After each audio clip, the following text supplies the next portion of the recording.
PMS is something that has affected women for decades now, but have you ever thought that maybe it could be different? Or have you just assumed that this is just part of being a woman?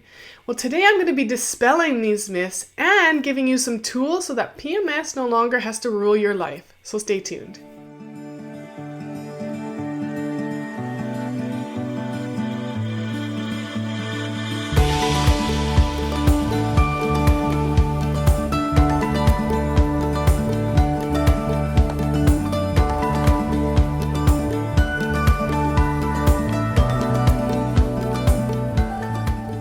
Welcome to Jennifer Bago TV, episode number 10.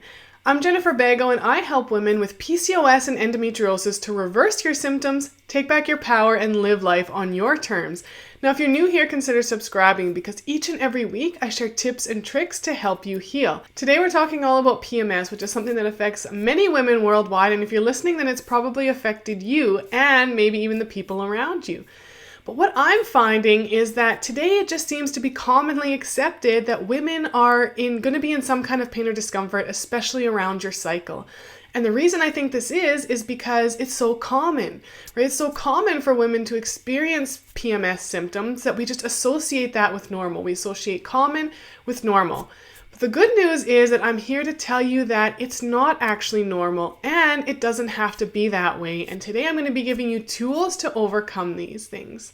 Now today we're going to focus largely around the emotional side of PMS, but I have an amazing guide that can also help with the physical symptoms that you might be experiencing.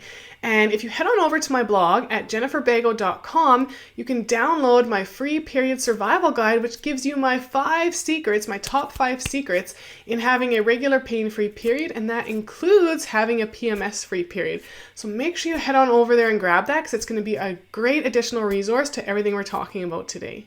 All right, so now that you know that PMS doesn't actually have to be a normal part of your life and your cycle, let's talk about what you can do about it. So the first thing that I want to encourage you to do is become an observer of your emotions and your reactions. So when you're in a situation and you're starting to feel triggered or heated, and that emotion is about to evoke the action that you're going to take, I want you to start observing that. Just become an observer of what triggers you, how you feel about that, and before you react, make a conscious decision to take a deep breath and step back. Even if that means stopping what you're saying right in that moment, mid-sentence or whatever it is, just stop and take a breath and observe how you're feeling. Because when you're reacting in a way that is fueled by this trigger and this emotion, it's most likely that you're going to say or do something in a way that you wouldn't normally do if you were calm and centered. And it might even be something that you end up looking back and regretting or feeling bad about in how you reacted. So your first task is to become an observer and become aware. Become aware of how you feel and how that fuels how you react. Because this awareness is literally, for me anyways, it's life-changing. And it's so empowering to know that you can take back the control on how you choose to react or not. So I encourage you to become an observer of your emotions and reactions. Number 2, I want you to know that you are not the voice in your head. The voice that, is constantly there narrating your life, telling you what to do, you are not the voice in your head. And so I want you to start to see that voice as separate from you as an individual. And there's an amazing book that I read about this that, again, has had a monumental effect on me. And it's called The Untethered Soul by Michael Singer. And I'm going to include a link in this blog post to where you can go and purchase that if you so choose to read it. But it's an amazing book that talks a lot about how you are not the voice in your head. And making that realization and detaching from all this chatter that exists in your mind is very freeing, and it allows you to remain centered even in situations that used to trigger you, and it allows you to see all this chatter that exists in your head and then let it go and not have it fuel your actions or reactions. So your second task is to notice that you are not the voice in your head. You are separate from the voice in your head.